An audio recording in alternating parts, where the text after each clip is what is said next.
What's up, y'all? It's Jeff Cobb, and you're listening to Ricky and Clive Wrestling Show on Social Suplex Podcast Network.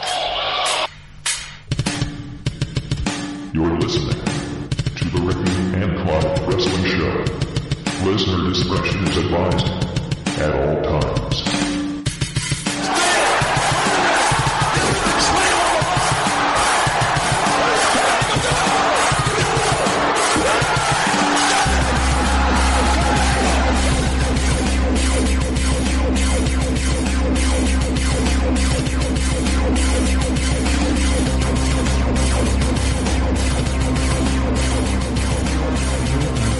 Again for downloading and listening to another episode of the Ricky and Clive Wrestling Show, part of the Social Suplex Podcast Network, the first episode of 2021. We had envisions of a better 21, but from the scenes at Capitol Hill right this second, it doesn't look like it's going to be the case, so let's try and keep things upbeat as upbeat as we can. Ricky, my co-host, how are you, sir? Good evening. Good evening. 2021 is just started off shit. We are back in lockdown.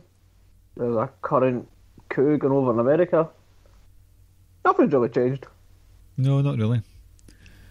Speaking of Americans, Rance, one of the only few decent ones left. Welcome back to the show, sir. Thank you. It's like one decent American per like 100 square miles, it seems like.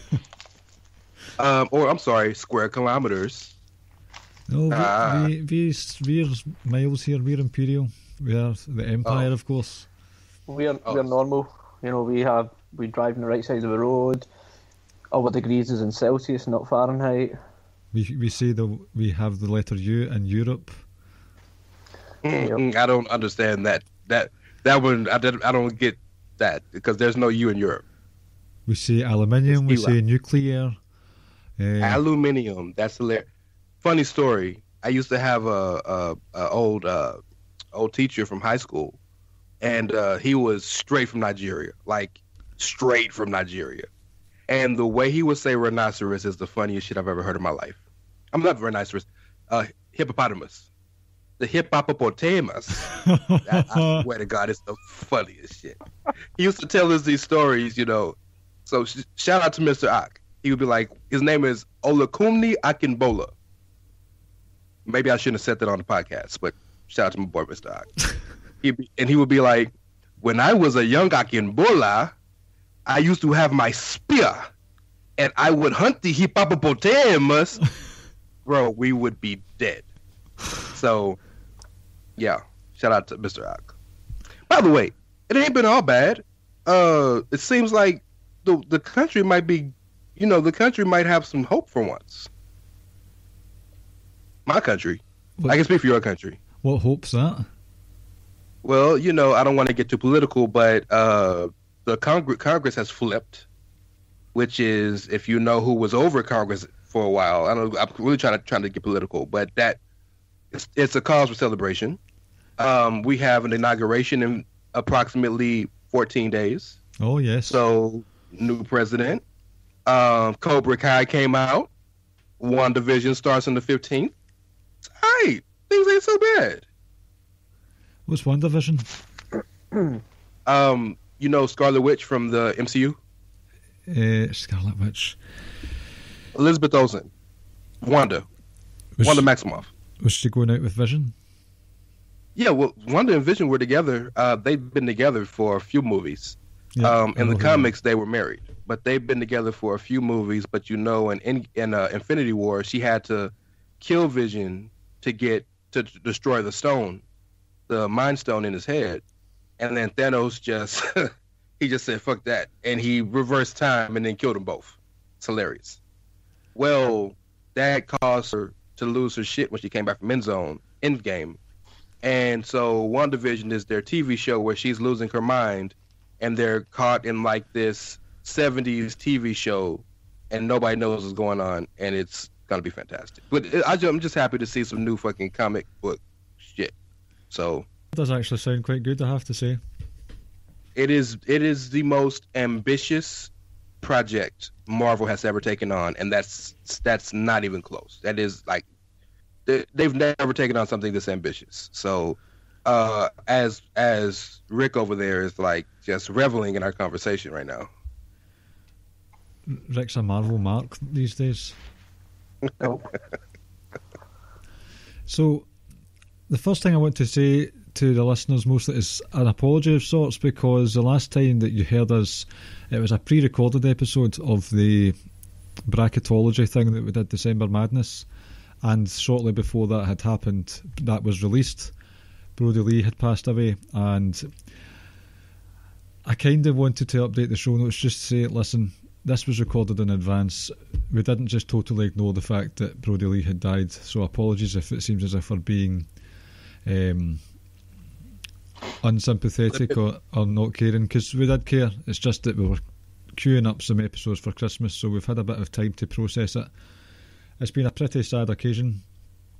The tributes have been nice to see, some not nice to see, because not as tributes, just some arseholes out there that insist on being cunts constantly.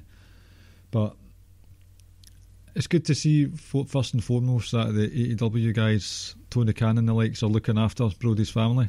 You think so, Rance? Oh no, there's no question. If nobody can speak ill of AEW in this Brodie Lee situation, and it's refreshing to see. But you know,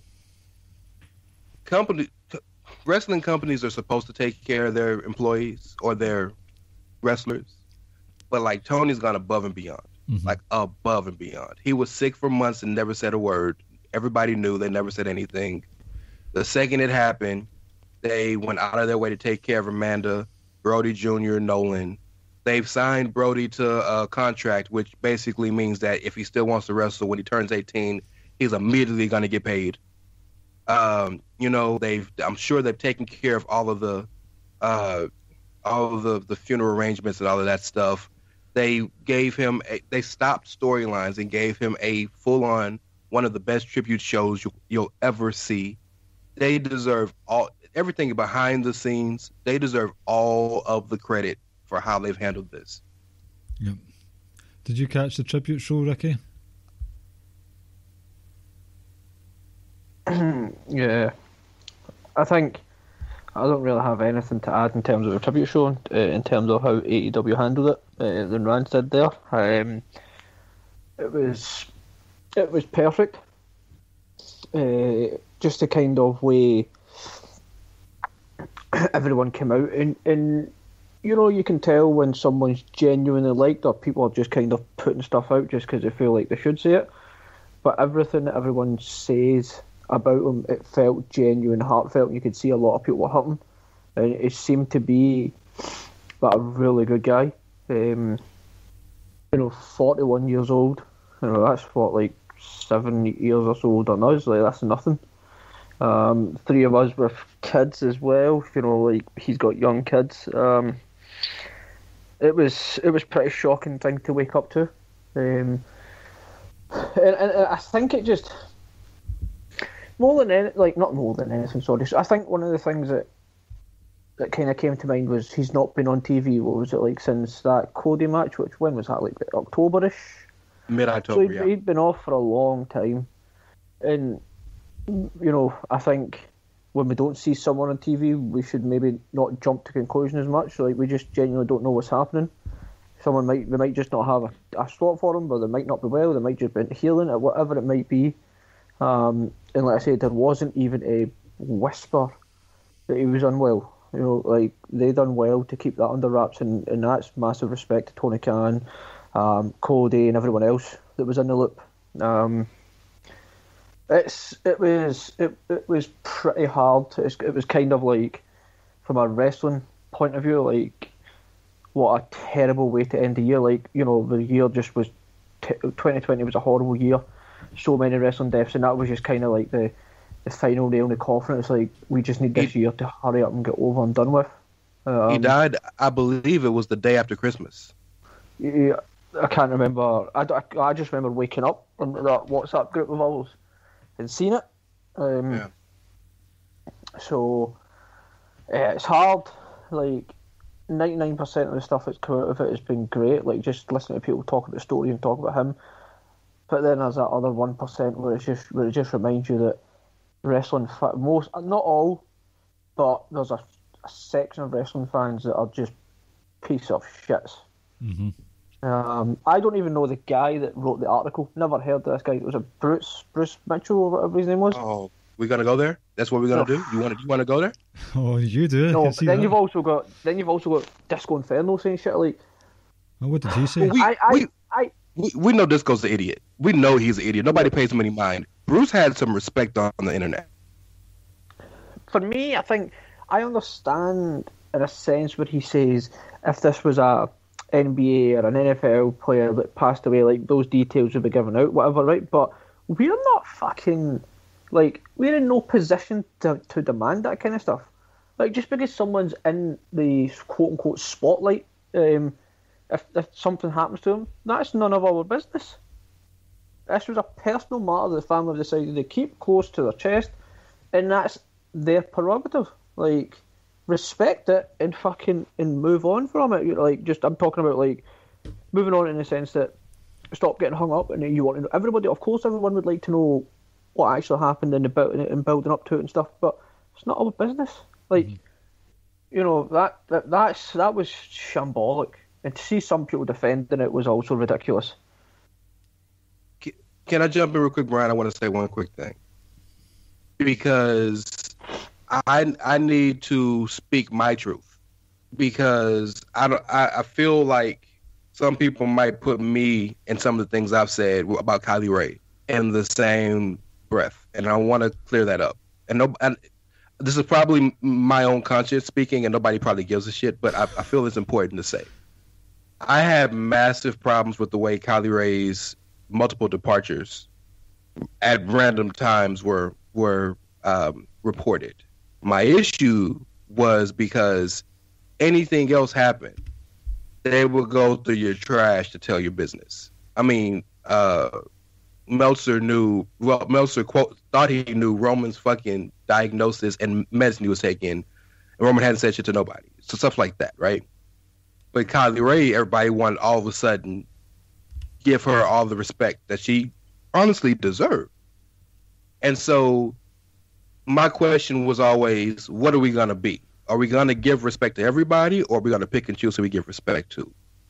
I think this situation supersedes everything, because a person actually died. And the person actually died. And his wife said immediately when he died, it wasn't because of COVID, it was an undiagnosed lung issue. So it's one thing if they don't give any information. Yeah, everybody I'm sure is curious. But then the question becomes whose business it is. We have to understand, pro wrestling is not sports. And so many of us want it to be that, because they're both athletes, they both are they're both live entertainment, they both make billions of dollars in terms of TV deals and merchandise and all of the like. But they're drastically different, because live sports is regulated by the government. They have to pass tests. You know, Olympic athletes have whatever the USADA and all these. They are regulated. There is nothing regulated about pro wrestling, right? That's why it's such a joke that when they go to Louisiana, they all got to use Luke Hawk's promoter license, because that's the one state, and I think Kentucky, the two states that actually quote unquote regulate pro wrestling. Anywhere else you could do whatever you want. It's not regulated. So because it's not regulated, we do not deserve to know people's personal business outside of the ring. We don't. Now, in the case of Brodie compared to the case of Kylie, we didn't know what was going on with Kylie, but Kylie was alive. And Kylie just had some issues she had to deal with. That's fine. When a person dies, and then that person's wife gives the pertinent information she deems necessary enough to the populace, leave it the fuck alone. Yep.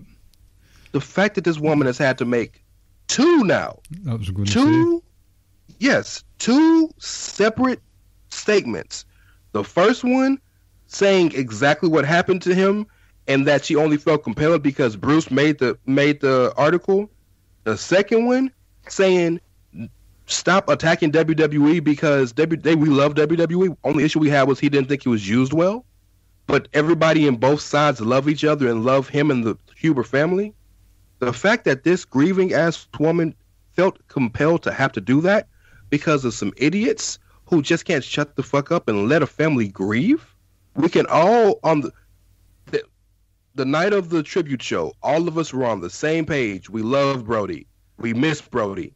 And then the show ended at 9, and at 9:05, we were back to the bullshit.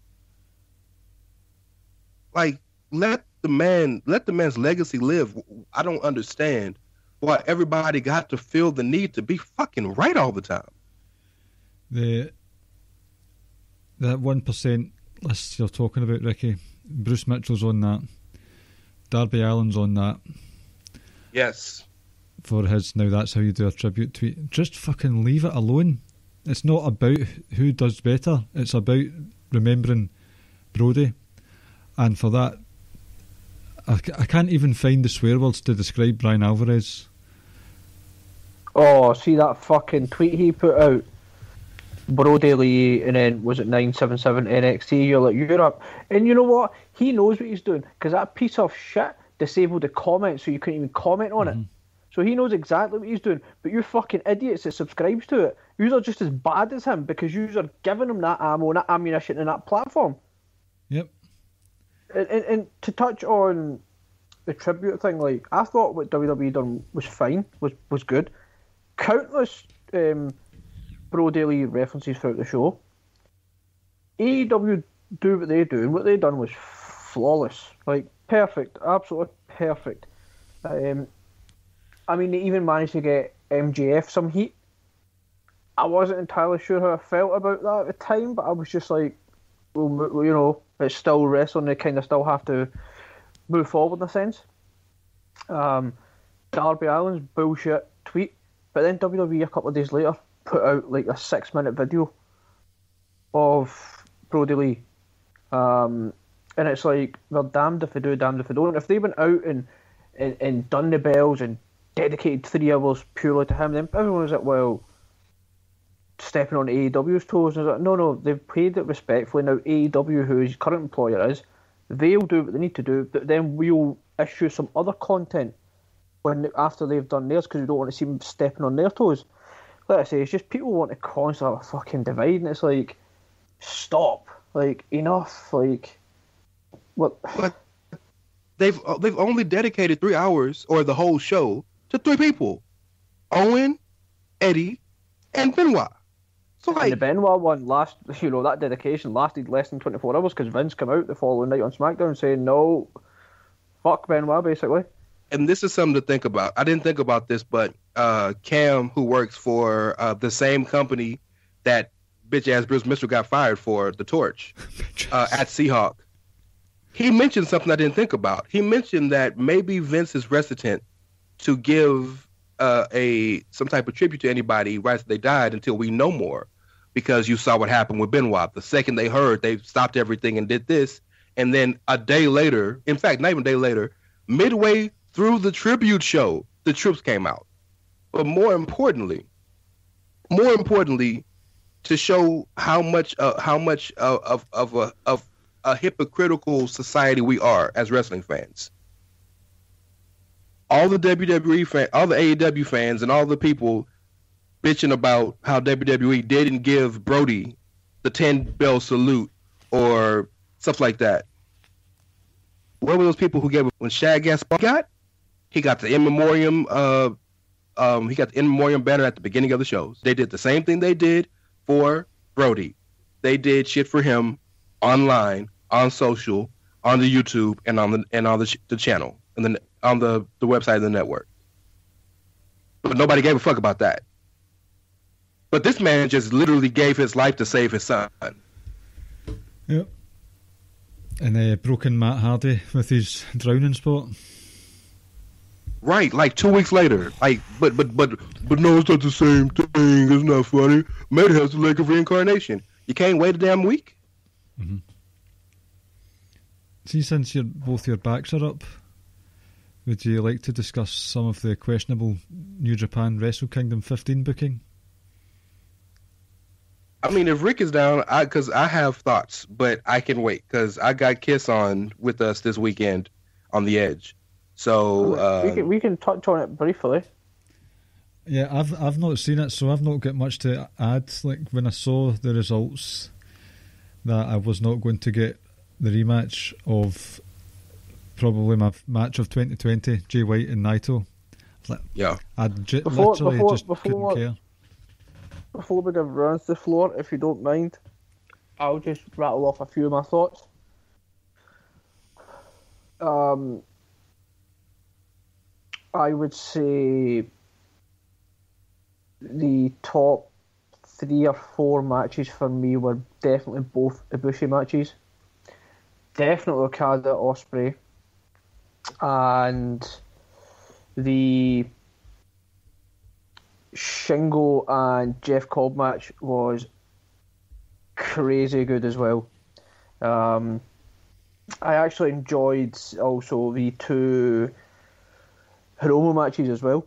I thought they were pretty good, but I would say definitely the 2 Ibushi matches along with the Okada match and that Jeff Cobb Takagi match was like that. I thought that was excellent, really, really good. I wasn't expecting that high level of a match, if I'm honest. But those were definitely 4 I really enjoyed. I'm going to do something that I very rarely do. I'm going to put myself over. Oh, Jesus. Yeah, I knew it's coming. He's already reached out to me personally to do this shit, so I want you to know that. So, I don't know if you remember when we had Keeping It Strong Style on. What was that, about 6-7 weeks ago? When we reviewed... what was that last day? Full Gear. Was it Full Gear? Fully Loaded 2000. No, what was it again? Was it Double or Nothing? No, All Out. Was it All Out?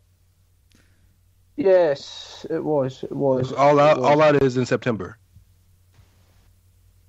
No, it's Full Gear. Full Gear. That was the one with FTR and the Bucks. I'll just put myself over there. Yep. And I remember, and I say that it was just before Josh came on, because Josh maybe missed the first 10-15 minutes. We were sitting talking to Jeremy about Power Struggle. And even at the time, I said Ibushi is going to walk out of Wrestle Kingdom as your champ. And I said the reasoning for that was he wins G1. He is then basically baited and goaded into a match with Jay White at Power Struggle, which he loses. And I just felt that he had to win it night 2 against Jay White, but it's just because it kind of felt like the story was coming full circle there. It made most sense to me.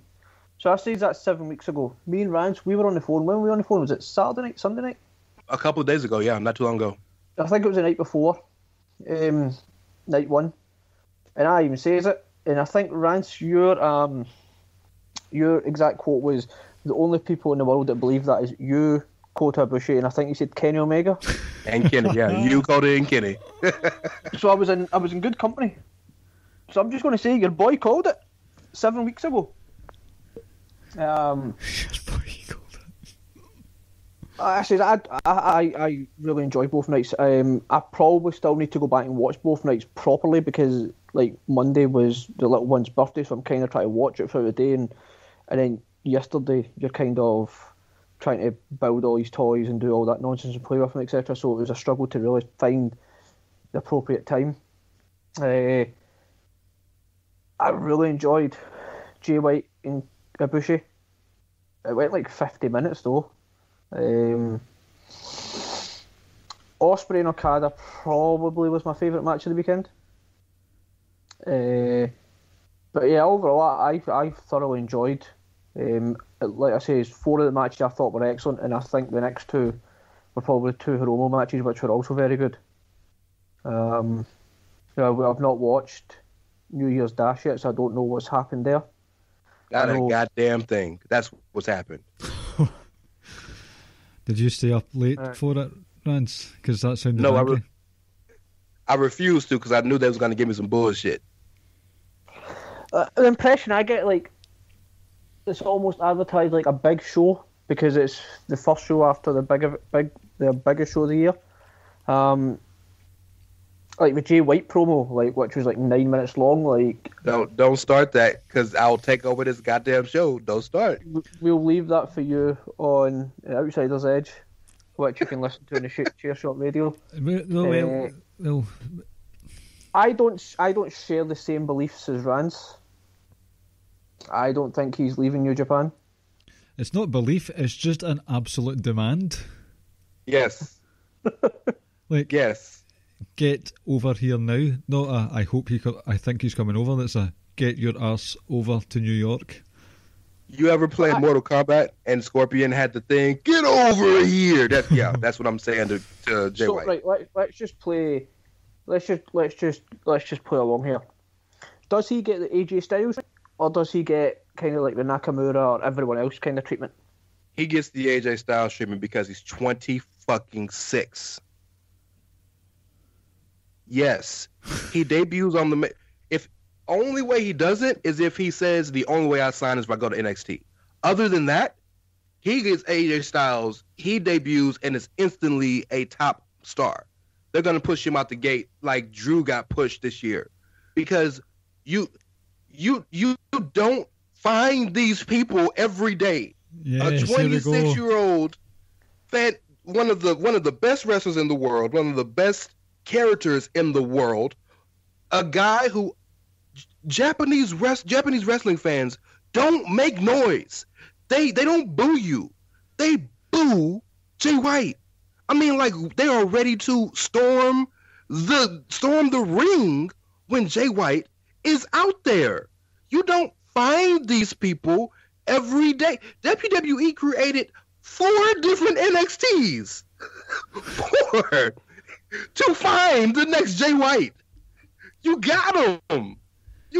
Man, look, sign that man and give him the strap at Mania. Like, yes. Oh, yes, keep going. You don't find this guy. Look, I serve at the pleasure of the tribal chief Roman Reigns. However, I pray at the altar of the Switchblade. So I need you to understand. Ibushi said he became God. You can't become God when God coming to WWE. It's Jay White. Jay, sign this. Don't you know what? You ever seen? I know Brian. Clive. You like obscure '90s television and movie stuff, right? American TV and movies. There was a movie. Specialty subject is black teen sitcoms. Actually, yes. Well, yes. Okay. So this is the black teen sitcom, but there was a movie called Blank Check, where this kid got a blank check and literally wrote. He just got whatever he wanted.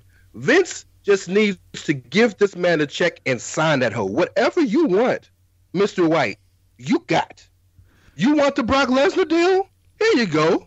You can farm. I'll buy you the farm. Whatever you want. You want to date my daughter? Paul, I'm sorry. We might need to have a conversation. Or my son, Shane. Marissa, I'm sorry. I don't care. What do you look? I want Jay White to come back so much. Look, I'll even cheer for Hulk Hogan, dog. Well, you know what I'm saying? I'm about to do something, and if you're not comfortable, just do the... No, please do. Go ahead. Oh, hold on a minute. And just know, I was delusional when I said this shit, but I stand by it to this day. Talk amongst yourselves. I need to do something. Just keep going, Rance. Rance, what were your thoughts? Look, I don't really give a shit about Wrestle Kingdom since we done got talking about Jay White to WWE. Y'all done made my shit so hard right now. Look, I need you to understand. Life as we know. The second Jay White signs that deal, coronavirus just dies. Coronavirus is gonna go away like Thanos and his army in Endgame. It's just gonna go away, like it's gonna turn to dust as soon as Jay White signs. You want to cure cancer? Signing Jay White is the first step to that deal. right? World peace. The Capitol building is being stormed as we speak right now in America.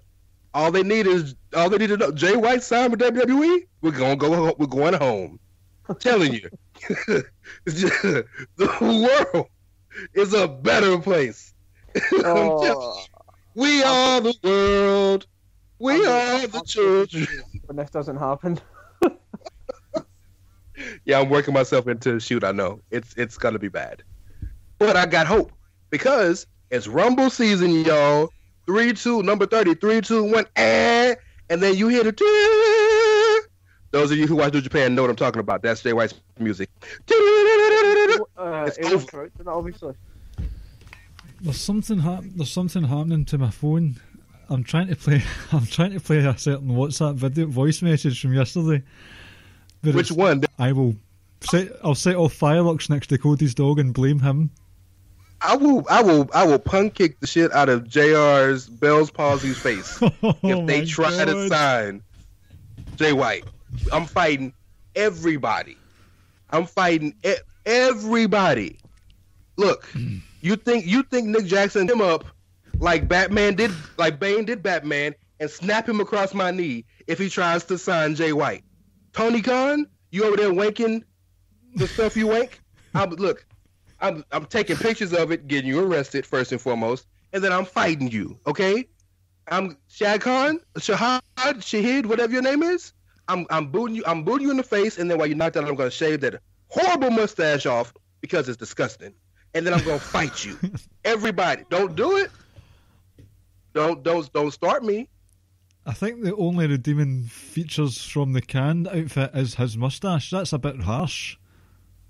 Well, is that serious? Look, let me explain how serious this is. I will make my baby daughter open every can of beans in the Western Hemisphere of America with a spare key from a padlock. Can by can. If it means Jay White's coming to WWE. Understand. I got an Afro pick in my hand right now. I will make Mooch's baby child, whose birthday just passed a couple days ago. I will make him. Is that me? No, that was me. Sorry. I will make him pop every can open of a bag of every bean of every. Are beans kosher? Or are beans halal? Yep.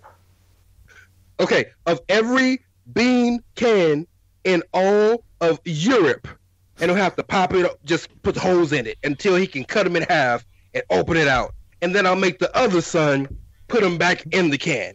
If Jay White will sign with WWE, y'all don't understand. I'm done. I'm annoyed because this audio, it was golden and it's not working on my phone for some reason. It's making me sad. Well, maybe it's for the best, because maybe that'll get me in trouble. No, that was the other one. That was the first one you sent. That would get you into trouble. Oh, man. Okay. For the record, New Japan, the Wrestle Kingdom, you know the wrestling's always great. You know what it is. I have two qualms about the show. One, throw the whole empire away, because they all got their ass beat. Just so, yeah. Number two, Kota Ibushi versus Jay White. I'm okay with Ibushi winning both matches because it's his time.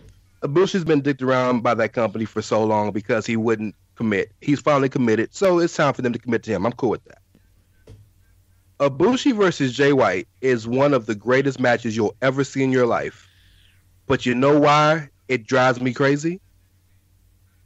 The last 15, 20 minutes of that match, Jay White destroys Ibushi's knees.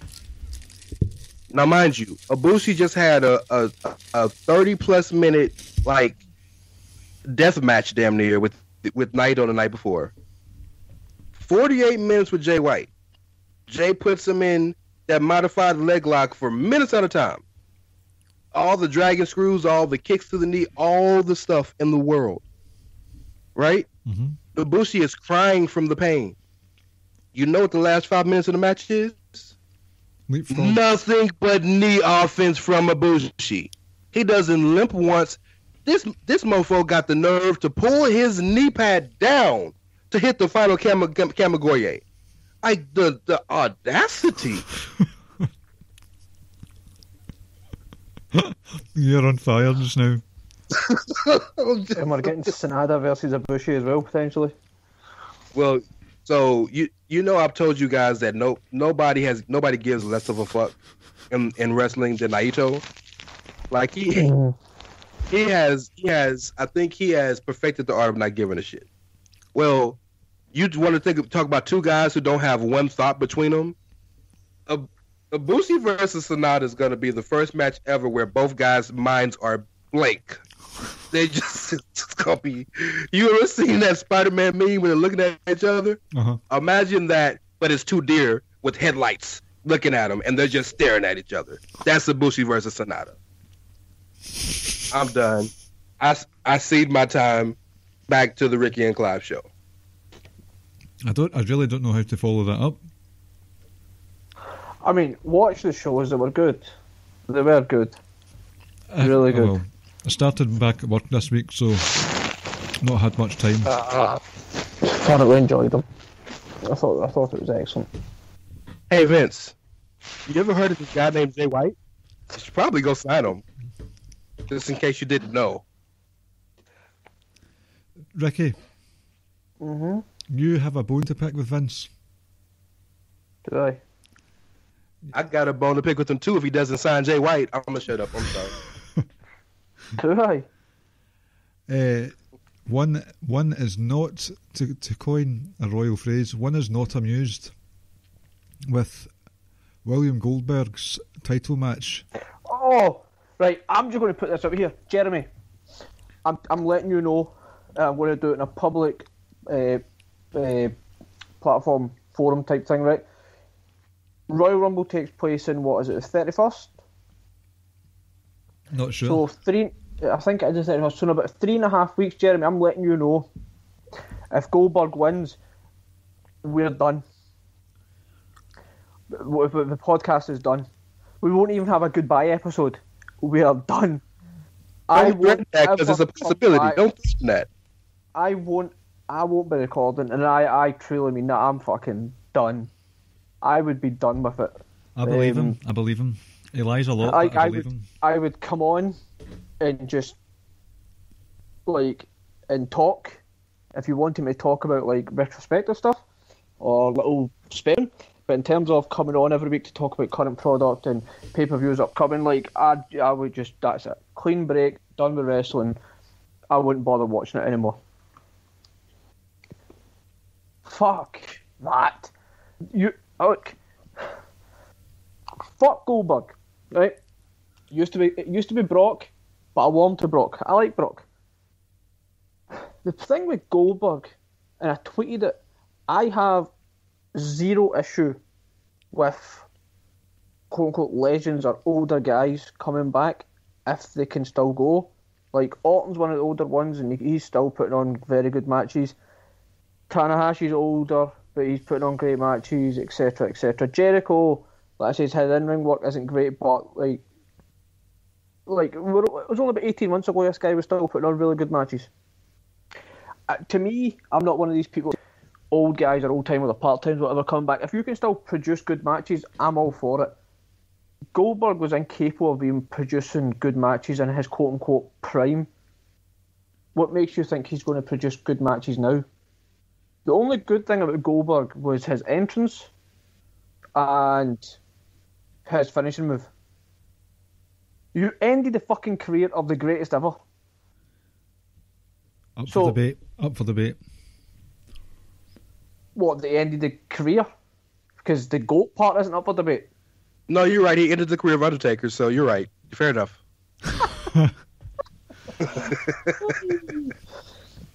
So...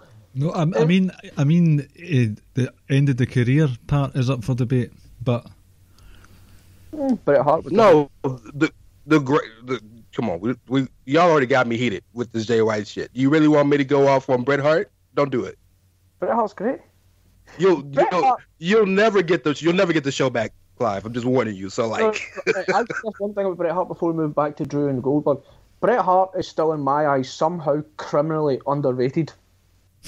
You're probably right about that. You're probably right about that, honestly. You probably are. I can't believe people. I was seeing stuff that people are talking about. Bret Hart wouldn't be great, or would be a mid carder in the current era. I'm like, go watch Bret Hart matches. Just you don't know anything about wrestling. But anyway, Drew Goldberg doesn't do anything for Goldberg. Sorry, for Drew. It doesn't. It fucking doesn't. And if Goldberg beats Drew, then the last year's has been a fucking waste of time. Because no chance in hell that a guy like Goldberg in his current condition or age, etc., can beat a machine like Drew. I'm just not having it. and I says it into our Social Suplex Messenger group. When Goldberg came out and says a line that you think you're better right now and you're primed than all those guys and women up there on the stage were in their prime. And I'm sorry, right? Drew's probably sitting there thinking, looking at vast majority of them saying, yeah, I'm fucking better than they ever were. Like, no, it's ridiculous. Like, it's bullshit. This is 3 years running now. First it was with Kevin Owens, then it was with The Fiend, and now it's Drew. And it's like, I can't sign off on any way that Goldberg walks out of there with the title. I don't know if it was another group or I saw it on Twitter or someone saying, wait, hold on, what if Goldberg wins and then Miz comes out and cashes in on him? No thanks. Goldberg cannot win that match. That would be more ridiculous. My issue is with it, I think Goldberg can only wrestle one kind of match, and that's flat out 10 minutes, absolute maximum. 10 minutes. Absolute maximum. Drew has managed to carve out matches that last upwards of 20 minutes more, and he's been doing that with a who's who of people from the wrestling world. Legends like Randy Orton, as you say, Seth Rollins, like the best of the best right now.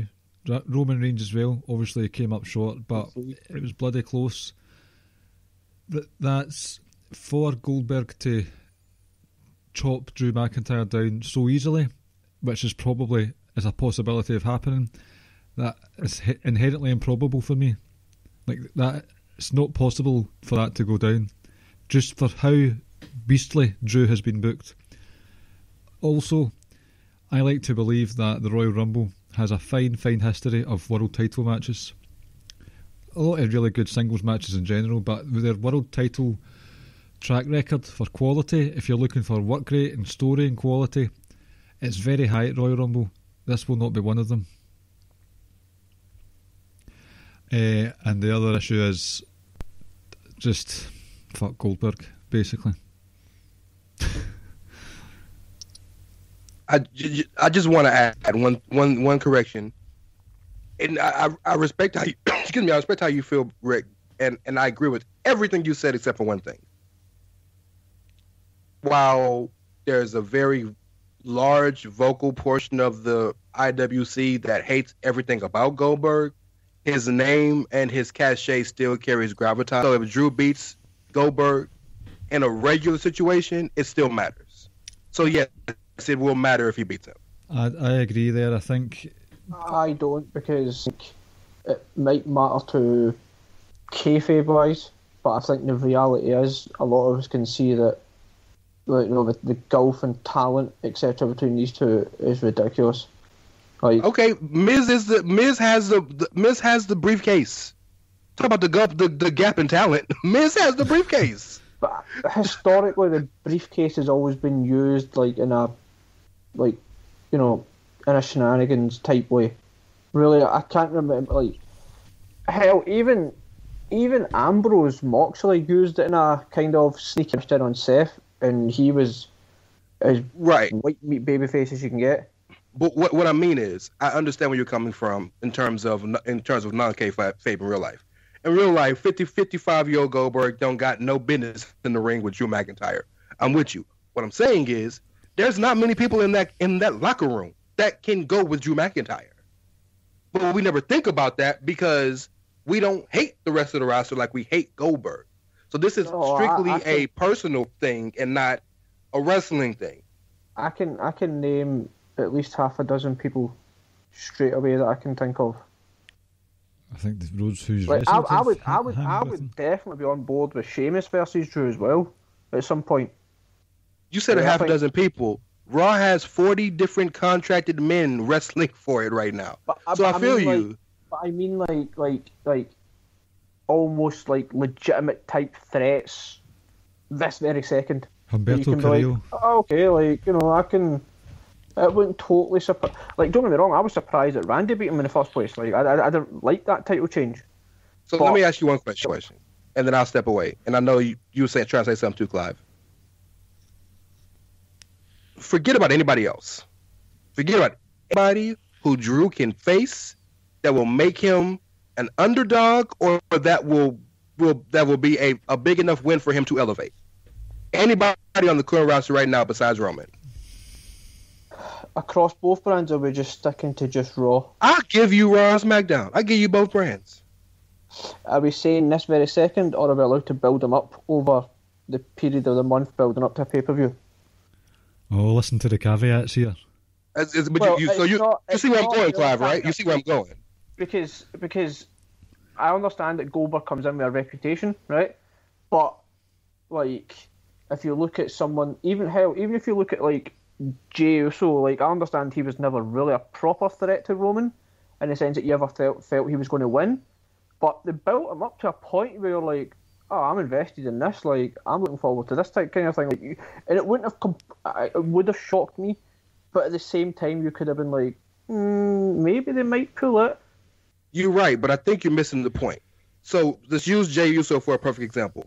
They built Jey to look even to Roman. But what did you expect to happen? You expected Roman to win.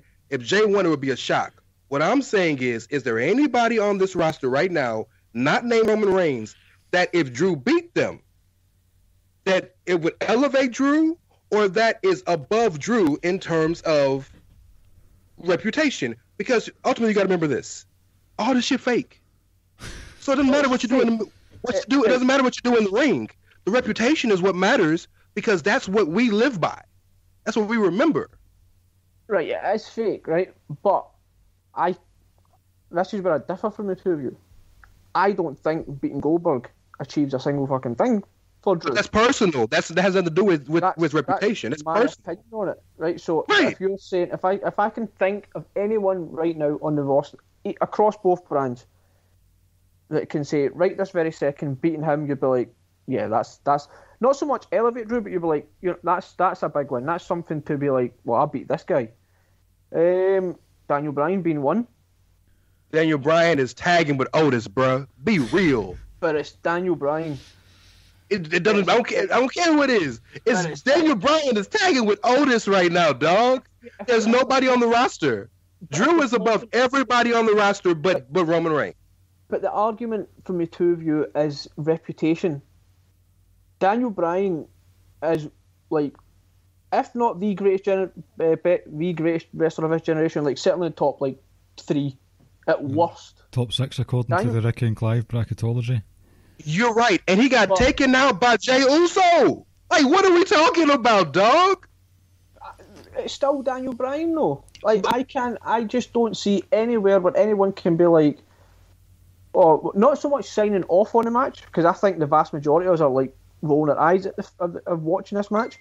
Yes, 100%. It's bullshit. Yes. He's 50 threat. You should not be seen as a threat. So, and I'm done. I promise you. I'm giving it to, because I know this is Clive. This is your show. We're saying the same thing. I think the difference is clearly there's a personal bias there for you, and I echo your bias. I don't want you to think I don't. We're with you, but I think the caveat or the difference between what you're saying and what me and Clive are saying is that you keep talking about you can build anybody up to this or that, and they'll be such and such. You're right. Goldberg's already there with the cachet. So you can build him up at that same level. There's nothing that he can do for you to make you care. That's cool. But for like 7 million other people, there is. Right. That's what I will always say, and I always say it. This is what I want. Like, if I was doing it, this is what I would like. Respect. Now, that's where.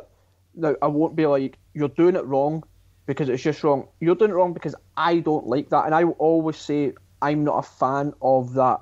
But I can get why you would do such these things, like putting the tag title on Nicholas, for instance. I'm like, hated it, stupid fucking decision, but I get the thinking behind it. That's fine. Like with this one, it's the same. I understand that it's Goldberg and he's got the reputation, etc. I'm just not for it because I just look at it and be like, fine if you want to get all kayfabe and whatnot. You're like, what did you do to warrant this title shot? Because the last time we saw your ass, you were getting thrown around by Braun Strowman, and what the fuck is Braun doing now? What is Braun doing now? Exactly. I have no idea. I think he's doing something with Miz and Morris. I'm tossing a car or something the other week. I like I said, I would rather see other people in that spot. There's nothing about that match, in my opinion, that is appealing whatsoever. I agree with that. But to answer Rance's question, the only other person I could think of on the roster, and that's Brock Lesnar. Facts. And the last time they fought, what happened? Drew won and became a superstar. So you wouldn't think someone like Bobby Lashley standing across from Drew, you'd be like, that's a fight. No, because I don't give a shit about the real fight. I give a shit about what's portrayed. I would give a shit about how people are portrayed on TV. And portrayed on TV, Bobby Lashley is not portrayed as a main eventer right now. My next answer. You know what I'm saying? Go ahead. I'm sorry. My next answer, this is one for you, Rance. The one that Drew McIntyre would look sensational being victorious over is Tyler Rust. Shout out to Stoke. There's been too much happening over the last 18 months or whatever. Personally, professionally, societally, all that shit for me to be as emotionally invested in wrestling. If there's anything negative, I'm not going to bleat about it. If there's positive stuff, I'll happily talk about it. But basically what I'm trying to say is Goldberg getting a title shot doesn't enrage me as much as it would have once before. Having said that, I've got no interest in seeing this match. I think there is a real chance, and they proved that by giving him the title back, for Drew to be one of the main eventers. That comes back in 20, 15 years for the Saudi shows. It's Drew McIntyre enters the conversation for being a true megastar in the future. And I don't think a loss in 10, if it is even 10 minutes, to Goldberg would help that, unless he's still sniffing around the main event scene. It's just, the timing's just so dodgy that it's 2 months before WrestleMania. It's unnecessary. You've got Sheamus there. You've got a ready-made story there. You've got Keith Lee, another ready-made story. Just not for me. And if he wins, then apparently the podcast's over, and I fully believe it to be the case. The Sheamus thing, by the way, I think has been saved for WrestleMania. That's what it feels like to me. But the thing is, like, would it shock you if Sheamus cost him a title against Goldberg? Oh, see that. It would not. However, my next thought is, why would Sheamus screw over Drew when his whole goal is to beat Drew? It's to beat Drew, but is it to win the title? That's why he's been so mad at Keith Lee, because Keith Lee's been getting between him and Drew and he wants to build. But I mean, look, what you said has crossed my mind very often. Look, I don't care. I don't want to see the match either, but I don't hate it unless Goldberg wins. If Goldberg wins, then we can all self-immolate together. I'm with you. We can all jump. We can all go, to Twitter Times Square and burn ourselves alive. I'm with you, bro. I just don't. But here's the thing, right? The thing with Goldberg, before we move on, is if you don't need to do it, just like you didn't need to do the Keith Lee match there on Monday. You could have just set that as Sheamus versus Keith Lee, winner gets Drew at Royal Rumble. And then that way you could have ultimately still led to Sheamus versus Drew, either at the pay-per-view between Rumble and Mania or at Mania itself. You're right. You're right. Because whether it's going to be Sheamus or not, 2 months to build someone up, like I'm talking about just moving forward to WrestleMania, like that's a lifetime to really make someone look like a proper threat. Because it didn't take that long to make Drew look like a threat going into the Rumble last year. Telling you, man, and this will shock you both. Drew will beat Goldberg. He'll claymore a spear. Number 30 hits in the Royal, and it's Brock Lesnar. Sir, I thought we talked about this. Number 30 is supposed to be who? Jason Jai White. Thank you, sir. I honestly wouldn't say no to a Brock Lesnar Drew McIntyre rematch. Has to be different than what they did, because it was just, the actual match was just shite, but I would, because I don't want to go back to Brock holding the title again, because I can't see Brock not winning at a rematch. That's true. So can I pitch you guys on something? Because I'm about to pitch y'all. I want to make some sense. Okay. I'm with y'all on bringing all the old guys back, but I asked you guys that question about Drew for a reason. The whole goal should be to create stars, right? And that's another reason why I'm so high on the Jay White to WWE thing, because he's a star. Second he walks in the door, you know he's a star. Drew has gotten to the level of, I think, consistent, full-time, regular superstar. I think he's there. Lowercase superstar. Let's say. Okay, but there is nobody higher on the male hierarchy of that company. There's nobody higher than him other than Roman and maybe Brock if you consider him regular, right? But he beat Brock. But my point is, you can't make stars if you're not beating people that people care about or that people deem as threats. So look at Drew's title reign. He beat Seth, great match. He beat Dolph multiple times, great matches. He beat Bobby, great match. The only one we give a shit about is when he beat Randy, because the Randy story mattered because of who Randy was and the gravitas Randy brought. We ignored the Seth Rollins match the next day. Seth Rollins was supposed to be one of the top guys of the generation. Am I wrong? No. Clive? Well, I didn't forget about it, but I'm a Seth Rollins mark, so... But you see my point, right? Because so am I. I'm a Shield. But so I think that's why Vince brings back Goldberg or brings back Brock.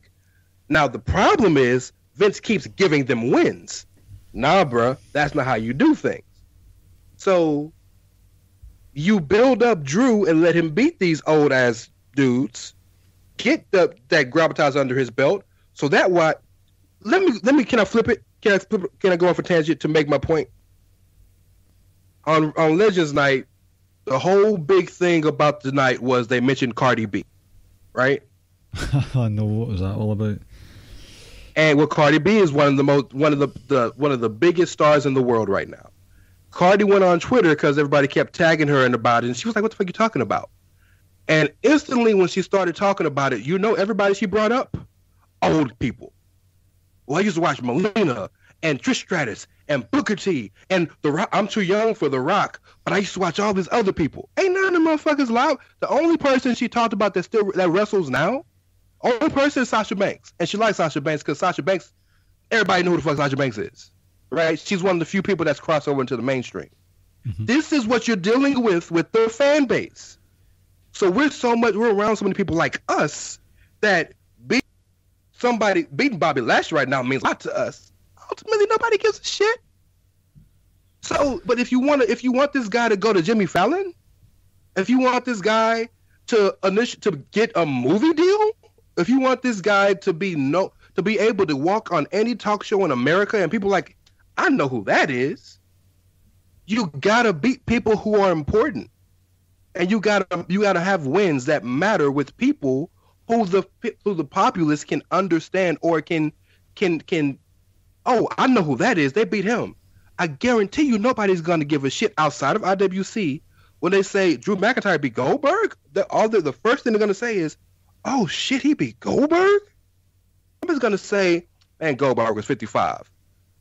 The people only us. Mm-hmm. When Drew can right now go to anybody and say, "Yeah, I beat Brock Lesnar, baby, in 5 minutes." Brock Lesnar, fuck. You know, so and that's why this shit happens. So I echo all, and not just Rick, but everybody listening. I'm getting cussed out. I'm getting every cuss word thrown at me right now. I get it. I echo all of your sentiments, but ultimately, that's why this shit happens. So the problem is Vince ain't doing it right. But if you want more Drews, Drew got to beat all these other people so that when Tyler Rust, right, comes up and beats Drew, we can say, "Oh shit, Tyler beat Drew," and that's how the shit's supposed to keep going. I'm gonna shut up. I'm done. No, that's fine. I agree. I just don't want it on the big pay-per-views. You want to put that's it on when it matters. Armageddon, go right ahead. And I think this is a difference where obviously you've got Vince, who's business savvy and obviously looking at the big picture. That's his deal. Obviously, that's his baby. He'll need to do that. I don't, and that's again, personally speaking, I don't care if Drew can walk on to Good Morning America or Jimmy Fallon or whatever. But again, I understand that's why Vince makes some of these decisions, and that's why Nicholas, as I say, was given a belt, because kids around the world are going to be like, "We need to go to the next show, Mummy and Daddy, because that might be me in the ring." That was the whole point of that kind of thing. Only if your dad's a ref. I get it. Yeah. I get it. I just don't like it. And like I says, Goldberg signs up for 2 matches a year. I just don't see the WrestleMania match, which we're assuming it will be, being for a non-title match. That's my worry going into it. That's fair enough. I feel those worries. We talked a whole lot longer about Goldberg than anybody I about. know. What does that tell you? We ain't got shit else to talk about. But we do. Oh, ladies and janitors. I don't think I have been... I'm more pumped for New Year's Evil than I have been for a takeover in a long time, and that includes War Games. Raquel, talking about making stars, I know NXT is small scale when it comes to making stars. They are stars within the IWC, but Raquel Gonzalez is on the way to becoming a big deal. This Rhea Ripley match, see the hype package video that they did last week? My Jesus, Rance, my Jesus himself, he watched it and he was like, that was heavy duty. My Jay White, I know. My Jay White. I need this match so badly. I still don't know why the aesthetic of a last one doesn't appeal to me for this match. I think they could live off it just being a singles match, and I know they've done one, but stakes are higher this time. This is a big deal. I guess it's that whole. Not only did I keep you down for 1, 2, 3, but you couldn't get up because I beat your ass so bad that you lay there for like 10 seconds, kind of thing. And I guess it also allows them to get that extra bit violent as well if they wanted to, rather than a normal singles match. And this is like, to quote, and it's probably not the right quote, but you know, big meaty men, or so you got big meaty women slapping meat. That sounds like a Pornhub search entry. Yep. So that's what I think it will be, that you can't contain it because they're just raring to tear lumps out of one another. Well, if you look at the build of the match, that every time not just to this match, going back over to Halloween Havoc, every time they've been in the same populace in the same area, they've had to be broken up by multiple referees or personnel. So, and then mind you too, I know compared to any person, Raquel Gonzalez is a hoss, but compared to all the women, these are hosses, right? Mm-hmm. So this is a hoss match. I've got like you're so bad that beating you for 3 seconds ain't shit. I got to keep your ass down for 10. So yeah, I mean, I think the stip makes sense, but I know how much you just want to see them go at it with some real stakes. I get it. Statue, yes. That match has been moved to next week. Really? Unfortunately, yeah. Because you know how hard it is to build a fight pit? I know.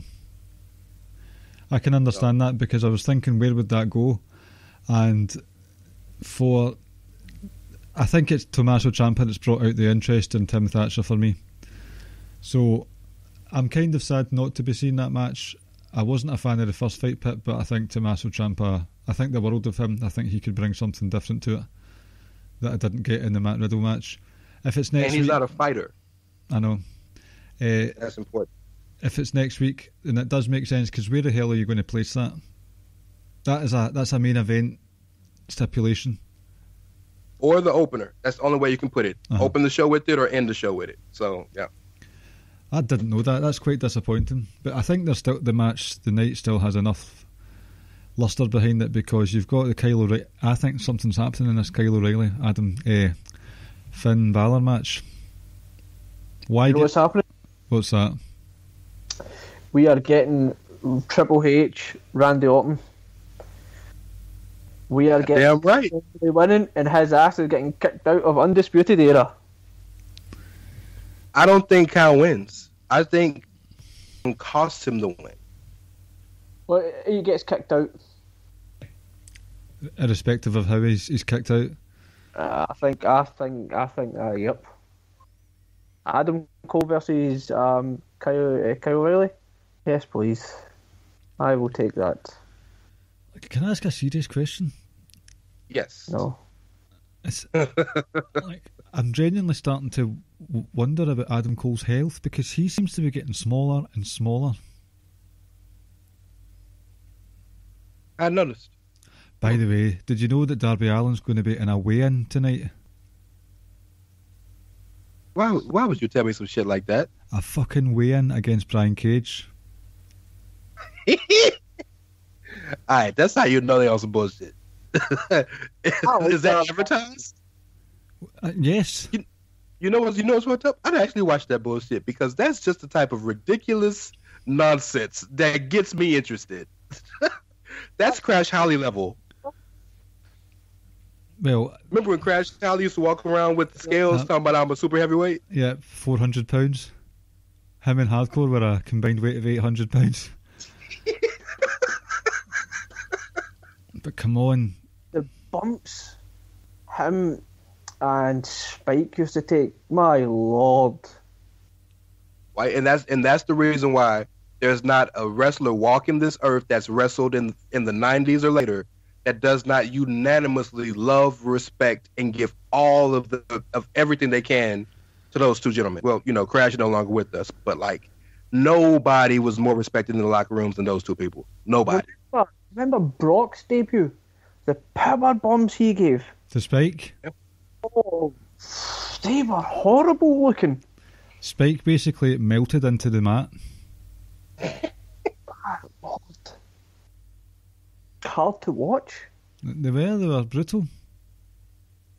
Sorry, yeah, I think O'Reilly wins, but I believe he gets kicked out of Undisputed Era. Whether that happens tonight or next week, not sure. I would hope it happens next week. I'm not a big fan of a new champion being crowned and then all of a sudden that moment's been taken away because someone comes in and takes that moment away, kind of thing. Okay. I'd like them to go, well, just enjoy that moment, end the show on that good note, kind of thing, or bad note, or whatever you want, however you feel, and then you can, because at least it leaves next week's show on a cliffhanger as well.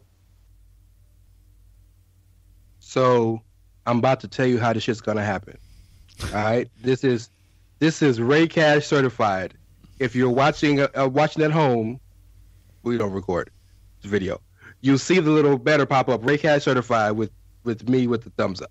This is what's going to happen. And you'll be saying, Jay White, it's Jay like White metal costing it. in your lungs. I got it. It's in your lungs. It's metal in your lungs. This is Jay White doesn't debut tonight. Of course, he's still, his contract ain't up yet. He can't do it tonight. He'll be quarantined. No, this was going to happen. O'Reilly and Balor are going to have another classic. 25 minutes in, there's a ref bump. Adam Cole comes out because all he said for the past 3 weeks is Kyle's gonna win. He comes out, he goes to super kick Balor and accidentally super kicks Kyle. And Balor hits Cole out the ring, ref comes up, coup de grace, Balor wins. You end the night with Balor on top and Kyle mad at Adam. You play with that for a few weeks until Adam finally turns on Kyle. And Adam is the one that leaves the Undisputed Era and goes alone. And Kyle, Bobby, and Roddy stay together as the Era. Because you think Adam Cole's going to go to AEW at some point? No. Hell no. Devil hell no. Heavens no. No. Purgatory, I no? think... What'd you say? Purgatory, no? Yes. You said hell and heavens? Right, all of it, yes. Any of these places. No, I think it's because they know Adam Cole is a big enough star to last on his own. I think they're still a little concerned about Kyle as a star outside of the ring.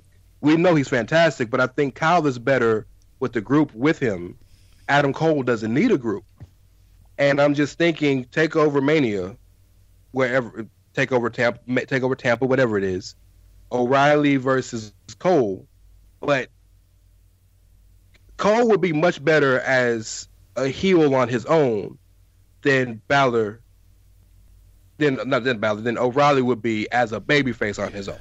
I know. Because Cole has the other stuff that O'Reilly doesn't have. I just can't see the specific part of your prediction that Cole goes on his own and the rest stay together. Because he said to Velveteen Dream, there isn't a leader of the Undisputed Era. So he's going to hammer home, I'm going to kick Kyle O'Reilly out, and Fish and Strong, you will do my bidding. Or maybe he thinks he's bigger than the Era. Or they kick him out. Well, but if they kick him out, kicking somebody out is a heel move. I don't think they'll kick him out. They can disassociate themselves with him, sure. But that's why I think it's going to be 2 or 3 weeks of, well, he didn't mean to do it. It was an accident. My bad. And then finally he's like, nah, fuck this shit. I hate your ass anyway. I did it on purpose. Pop, super kick. I don't need y'all. I'm better than y'all. I lied when I said there was no leader. I've been the leader since day one. Which is true. It's factually true. Yes. The only reason that's the whole reason they brought Pedophile Dream back for that one match. Because remember, he came up to him in the background and in the backstage and said, but I thought you were the leader. And that's when he said it for the first time. There is no leader. That's bullshit. Everybody know Adam Cole was the leader. Yep. Fuck Velveteen Dream, by the way, in case you were forgetting. Pedophile Dream, sir. Preteen Dream. Listen, Preteen Dream.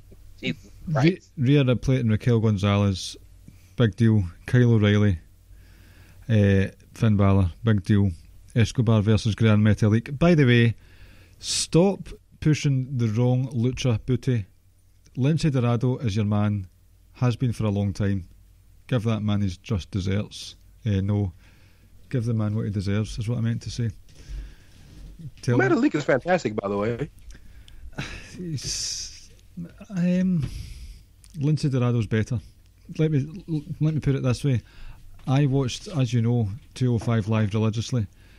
If we're keeping it scores in terms of golf scores, Lindsay Dorado had the least botches out of the three of them. Well, So, and that's because, and please forgive me because I don't want to be disrespectful, but Metalik is a real ass luchador. What I mean is, think about the last real ass luchador we've had on our TV screens, the original Sin Cara. And what the fuck happened with him? Botch after botch after botch. Lince Dorado is a luchador, but he's also Americanized. He is.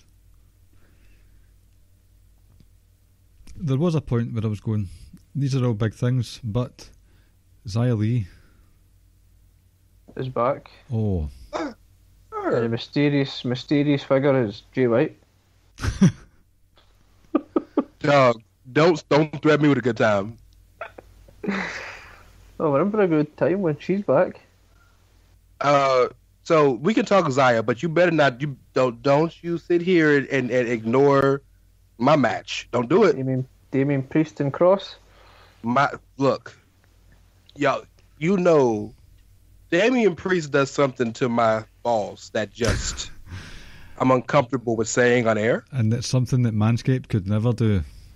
No. Way to anyway. And Rick, would you like to tell us about Manscaped? No, I'll leave that to Clive. not anymore. But I don't want to bury the lead. I want to talk about Xia and whatever is going to happen with them, Xia and Boa. But no, Damian Priest and Karrion Kross, that's going to be a fantastic 10-15 minute brawl. Because they, first and foremost, you're talking about big meaty men slapping meat. Yep. Have you heard the rumor or the maybe spoiler? It got nothing to do with tonight. No. It got nothing to do with the match tonight. Do you want me to tell you on air, off air, or not at all? Just tell us on there, folks. Skip forward 30 seconds if you don't want to hear it. Right, okay, I'll skip forward as well then. Fuck's sake. It's got nothing to do with the match tonight. It's got nothing to do with the match tonight, Clive. I promise. I bet you it's to do with the next WrestleMania takeover. No. Right, okay. It's got to do with... I'll just text it to y'all. Right, I'll take my headphones off and you can signal me back. Go for it. Alright, go. Folks, skip forward. Give me 30 seconds. So apparently Damian Priest is scheduled to debut in the main event on SmackDown. This week. So I don't know if he's helping KO. I don't know if he's helping Roman Reigns, but he's scheduled to be on SmackDown this weekend in a main event capacity. Well, that might mean he's about to lose. I'm back, and I'm better than ever. Right. Is this mystery figure someone we know? Jay White. we spoke about this a few weeks back, or a couple of months ago, and I can't even remember the names that we gave. We were racist and said Miko Satomura. We did. That was not racist. That was No, well, yeah, okay, maybe racist. Racially ignorant. Yes, racially ignorant. Dog. Someone said it's Karen Me, and I got so I got so crushed. Like a spot? Is that like just their prediction, or? Well, she's signed to the roster and she's of Chinese descent. So unless it's somebody new, that's what makes it so difficult. Because the whole reason that Xia Li and Big Boa are signed to WWE is because they went to China, had the tryouts, and were expanding into China. Mm-hmm. So it's not like there's this wealth of Chinese stars WWE has access to right now that we can bring somebody in, a lady no less, and then there'll be this big thing, which is why I was like, well, maybe if they go with the bigger Asian theme and not just Chinese, could be Miko. Mm-hmm. The focus more for me is just, and I've not seen enough of Cobra to care that much about him, but Xia Li, usually enjoyed her stuff on the Mae Young and her matches when she battered stupid face Aaliyah's broken nose. But she's disappeared. She's come back. She's had this like sort of epic montage scenes, I just want to see Xia Li come back and destroy everyone. Hardcore Holly come back, win the title and beat everybody. Slash man, slash whatever. It will be interesting to see who it is, but I'm just looking forward to Xia Li kicking ass. Does she squash somebody tonight? Does she squash a jobber, or does she face Casey? Because remember, the last time she was in a little mini feud with Casey and Caden. Yep. I think she fucks someone up anyway. Aye. They two will have a tag match, and Xia Li will come back and fuck all of them up. I'm game for that. Hey, you know what though? Shout out to Xia Li, because apparently she went to Triple H and she was like, "Look, you need to push me." He was like, "All right," and then miraculously, here you go. I ain't mad at that. Stick up for yourself. Nobody else. Her English is excellent as well. Yeah, it actually is really good. The last couple of times she's spoken, she's like clear as day. You know that Vince will love that shit. Right. Unless there's anything else, has anyone got anything else they want to say? It's actually been quite a heated night. Have we talked about Jay White yet? Kenny Omega versus Rey Fenix is going to be awesome. That's tonight. Right. That was yes. I look forward to watching that. Indeed. I think someone's internet's slowing a bit. We're not interested in what you're saying, Ricky. It's just I'm wondering what's going on with Rance at the moment.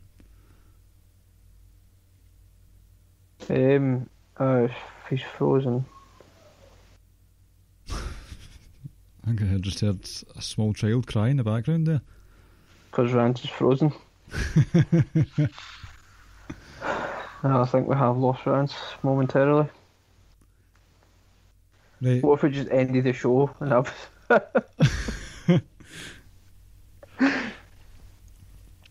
No, what I'll do. Yeah. I'll do the plugs. He's there. Are you there? Yeah, sorry. I had to switch internet. Okay. We were so close. That's all right. It's just you've got some special stuff for us now, Rance. You are the quizmaster for the night.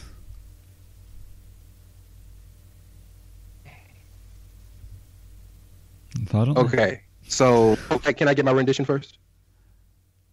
All right, hold on. It's fucking quiz time. The first of 2021. A fucking WWE quiz. Dun, dun, dun. All right. So the life and times of Jay White. Question number. I'm just joking. Okay. So I've already warned you. I truly apologize because both these quizzes were hard as fuck, and I'm sorry. I don't know why I did this to y'all. But I have two quizzes, so I'm gonna let you choose which one you want to fail. So there's a quiz. Uh-huh. I've got a coin here, Ricky. If you want me to toss the coin, I don't mind. Go with any. Go with the second. Either or. The second one. Okay, so I'll go with the new quiz. So the original quiz was NXT debuts. I was going to ask you of all of the. Well, I had 11 people because I still include Ciampa and Thatcher and Loomis. I was going to ask you who they debuted against in NXT. Ain't no way nobody's going to get that shit. So tonight is New Year's Evil, correct? yes. Mm-hmm. So I have a quiz on NXT's special events. What I mean by special events is special events on television that were pay-per-view-esque. Okay. So I don't know how we want to do this because I don't know if you guys want to, because I have all of them listed and I was going to ask you for the main event of the show. But I'm curious to know if you even remember them.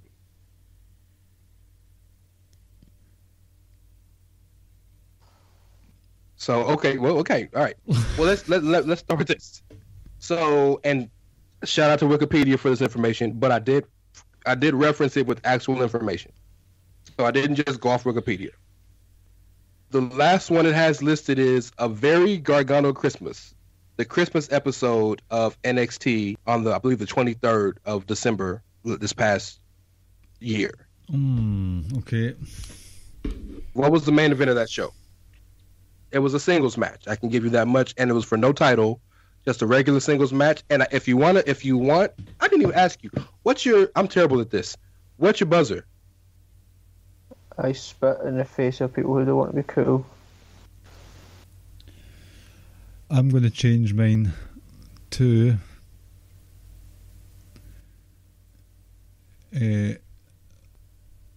fucking hell, it doesn't matter. It doesn't matter what your answer is. There we go. Perfect. So I'll give you one hint. Well, I probably got to give you multiple hints. But we spoke about this match in the podcast tonight.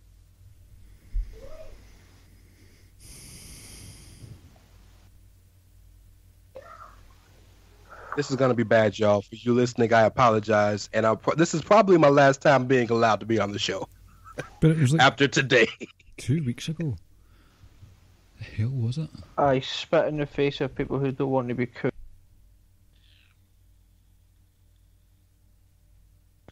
Swerve and Atlas. Good try. No.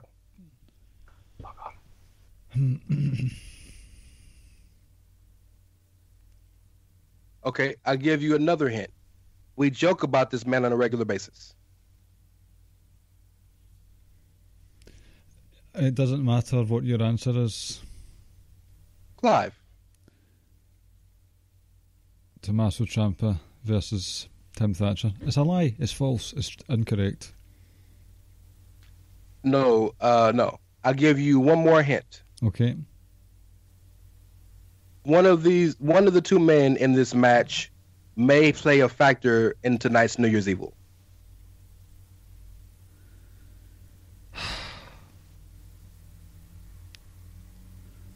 Main event? It was the main event of the show, yes. When I say main event, the last match of the show. But that was last week.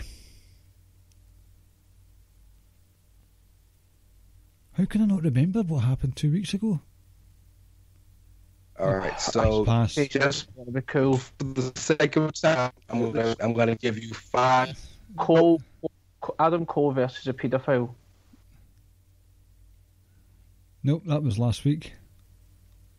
What was it? What did you say? Adam Cole versus a paedophile. That's it. Very Gargano Christmas. Adam Cole versus Velveteen Dream. Correct. Oh, do you know what? Correct. Do you know why I'm saying that was last week? Because I was behind in my episodes and I watched 2 episodes last week. You fucking idiot, Clive. Okay. The next special is Halloween Havoc. Mm-hmm. What was the main event of Halloween Havoc?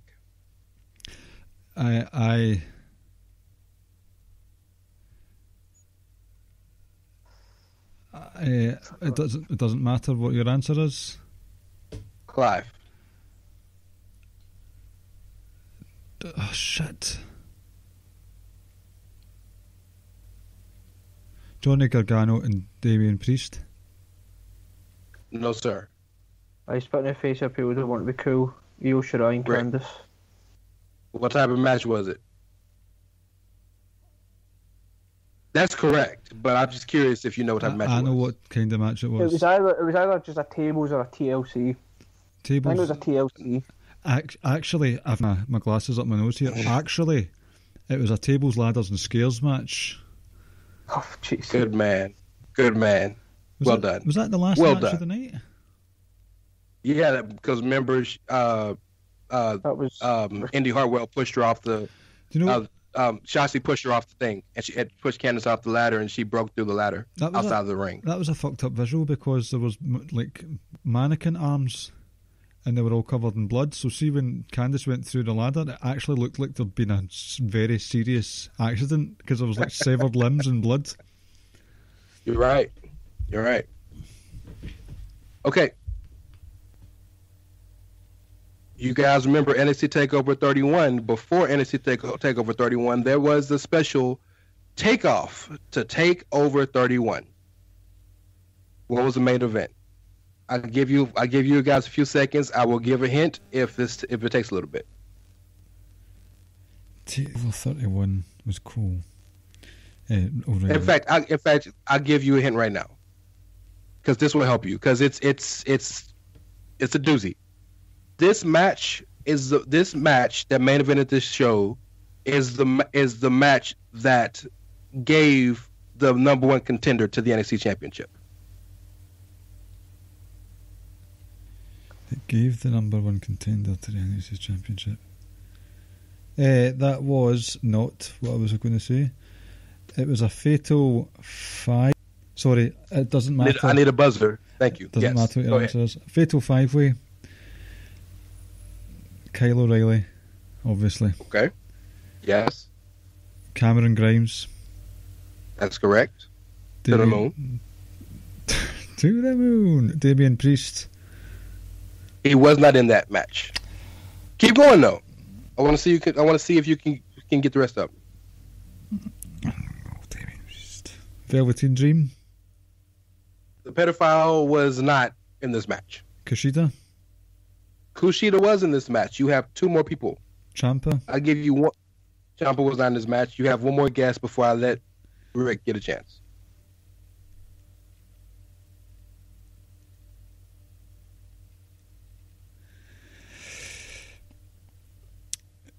Think out the box. I'm trying to. Dexter. No, good try. Dexter Lumis actually made the match, but he got injured. Right. So it was the Gauntlet Eliminator. Yeah, right. And for record, it's the Gauntlet Eliminator, Fatal 5-Way. We already have Kyle O'Reilly, we have Kushida, we have Cameron Grimes. Who are the other 2, Rick? Bronson Reed and Timothy Thatcher. That's it. Thanks for looking that up, sir. Not at all. Not at all. I forgot the Gauntlet Eliminator thing. Sounds like something out of Gladiators. It does, and it was a fantastic match. Okay, the next special we have is a special Tuesday edition of NXT. We have NXT Super Tuesday. The hint for this main event is the biggest match in NXT history. Now, can I ask a question first? Oh, yes, sir. There was only one Super Tuesday, wasn't there? No, there was 2. Was there 2? Back-to-back weeks. I thought they went back-to-back weeks. Right, I'm going to just go for it. It doesn't matter what your answer is.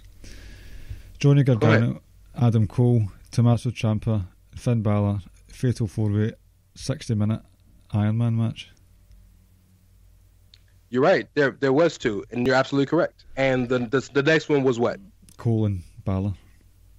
Well done. So extra points for you. I hope somebody's keeping score, because I'm not. Neither am I, actually. Like I said, I'm terrible at my job. All right. The next one. Neither of you should get this shit wrong.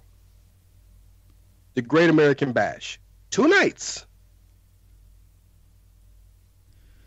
If I can give you a hint, night 1 was main evented by women. Yeah. Night 2 was main evented by men.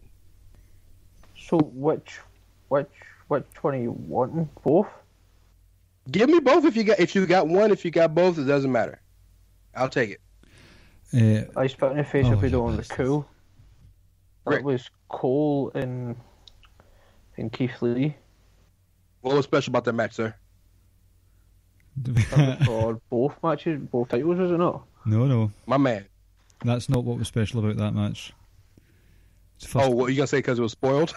No, it was the first time the NXT title was changed between 2 black men. Well done.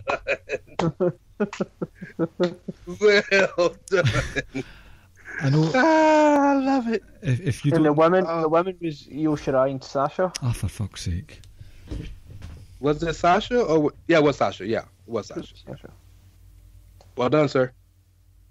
2 points for Rick. And welcome to the Ricky and Clive show where the points don't matter. If you get that reference, you're awesome. I kind of do. It's on the tip of my tongue. Whose line is it anyway? Another one of classic American stolen from the Brits. Say that again. Another example of fantastic American television that was stolen from the Brits. Yes, that's right. But I think I preferred the American one. Yeah, the American one was much better, but that was a British show. Okay, y'all ready for the next one? I have 3 more. You ready? Mm-hmm. All right. We're going back a year to 2019. The first 2-hour episode of NXT on USA Network. It doesn't matter what your answer is. If you get this wrong, Clive, I will fly to Scotland and fight you. It was Matthew Riddle and Kelly. Like I get his name mixed up with his demo name, his ICW. Killian, the big Belfast Beast. Killian Dane street fight. So you're incorrect, but I'm going to give you the point. Let me tell you why. Because that was my next question. The first NXT on USA in general. If you remember,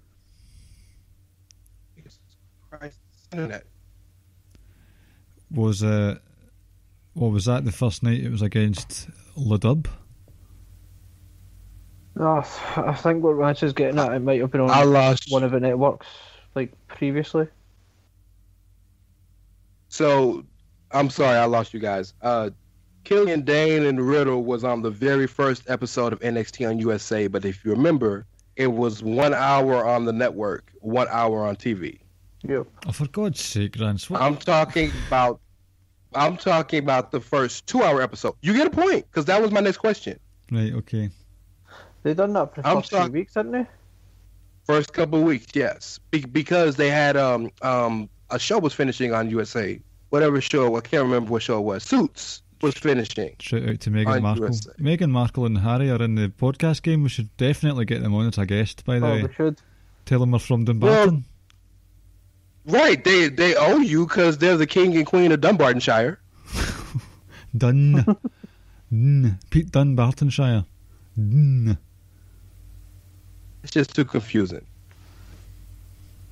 Dumb or done with the N. Dunbartonshire. Yes. Okay. I still can't believe they wrote Mike Ross out of Suits just because she was going off to get married. He wanted to go as well. Fuck's sake. I didn't know we were here for Suits talk. All right. Shout out to Jessica Pearson. Lovely lady. So I'm still waiting on the main event for the first full proper 2-hour episode. I've not got anything. You will when I give you when you hear the answer, Clive, you're gonna be so mad at yourself. I'm gonna have a stab in the dark, just like O.J. Simpson.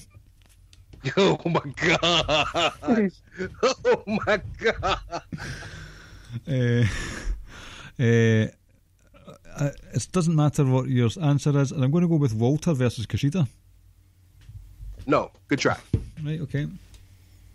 That was a main event of one of the shows, but not this one. Rick, you care for a guess? I can't think at all.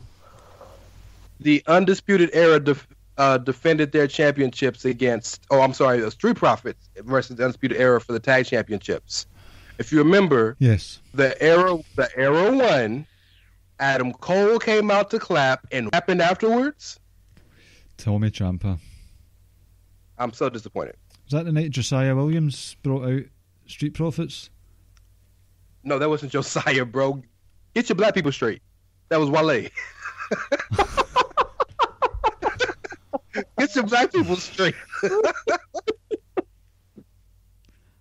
Can we please edit this out? All these rapidy dap hippity hop guys, they all look the same. Well, I'll be honest, I couldn't tell the difference who was who in Adam Cole versus Keith Lee. It was a real struggle. I respect it, bro. I get it. Profuse apologies, people, for my racial ignorance. I hope you know that. No, that's all, folks. Good night and God bless. Well, we can end. There's only one more, but it's in 2016. You guys will never get it. Go for it. So we good.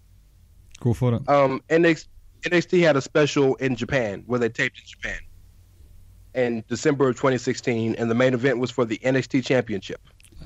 Spin the face if we don't want to cool. Was that not KO and Finn? Nope. No, sir. It doesn't matter that what was your the answer is. That's what it was. Shinsuke Nakamura and Samoa Joe. Well done. Have I in any way redeemed myself? You know who wins? The fans win. All of you listening at home. Apart from... We may need to cancel the podcast now rather than waiting for another 3 weeks. In my defence, it's not as if it's just any black man. It's a black man who happens to rap and be pally and friends with wrestlers. You're not making it no better, bro.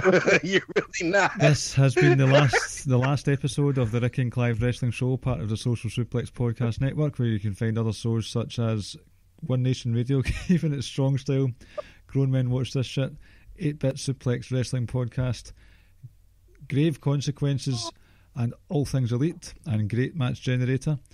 Socialsuplex.com is where you can find those podcasts, as well as the columns. You can get them sent directly to your email inbox if you press the button subscribe. Give us a 5-star review wherever you find us. Check on the show notes for how you can donate to us or the network in general. You can also buy t-shirts from ProWrestlingTees.net. Just head over to the Social Suplex page. This is the best I've ever done, the plug, because I'm desperate to get out of here. You're so nervous. I know. We're on Wrestling Squared Circle at Facebook, and we're at Ricky and Clive on Twitter. Rance, you have many different projects in the pipeline. Do you want to give us all your details? I've bloviated enough. Chairshot Media at It's Ray Cash. Just find me there. I got too much shit to plug. But you know what? What I will take this time to say, hey Vince, have you ever heard of a wrestler named Jay White? I think it'd be a good idea if you signed him. That should be your new Twitter handle. If Walmart or Target ever had a Rance Morris in your pocket, one of the buttons would be, hey Vince, have you ever heard of Jay White? Jay White. I want to give a shout out to Eddie and Caleb's HeroCast podcast. That's one for you, Caleb. I'll be on that for Captain America, Winter Soldier, and Hank. Caleb wanted me to come on a while ago. I've not got a fucking clue about superheroes. He told me to watch the film and make notes. I don't think you quite understand. I don't like Marvel and DC. Of course you don't like it. You love it. No. That was terrible. Right. This has been a bumper episode, and will be bumped off the network in due course. Thank you for listening for the last 4 years.